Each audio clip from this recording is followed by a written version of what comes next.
success. Nwogu and Ifeanyi Onuba, the presidential candidate of the People's Democratic Party, Atiku Abubakar, has said if elected into office, his government will consider amnesty for looters. He said such a method would be more productive in recovering looted funds. Such recovered funds, he said, would be invested in the country to create jobs, improve insecurity and grow the economy. He spoke on Wednesday during a town hall meeting tagged The Candidates. Atiku featured alongside his running mate, Peter Obi. The former vice president said adopting amnesty for looters had been helping in Turkey, adding that such a method is better than for alleged corrupt people joining a ruling party and be shielded from prosecution.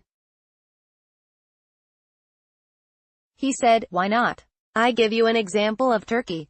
Turkey gave amnesty and all the money taken abroad were brought back. The government said when you bring the money back, you don't need to pay taxes, invest in manufacturing, technology and real estate. And look at Turkey today, it is like any other European country. There was a panel set up when we came up during the administration of Chief Olusegun Obasanjo. With that method, we recovered over $4 billion. If we are to go into prosecuting these people, we would have been prosecuting them by now and that money would have been denied the country." Describing election rigging as a form of corruption, the presidential candidate promised to set up an electoral fraud commission to handle such cases.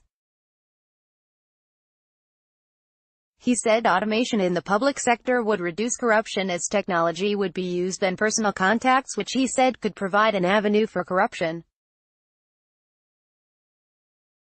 He added, on the issue of corruption, we can use punitive and preventive measures. We should be able to introduce technology in the private and public sectors so that relationship between government and members of the public is not personal.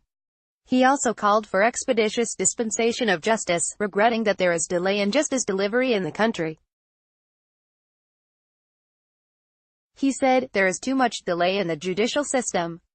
If we can shorten the delay so that justice can be done quickly, the better. The National Assembly and the judiciary should deliberate on the ways out. Atiku also said he was the most experienced among the nation's presidential candidates.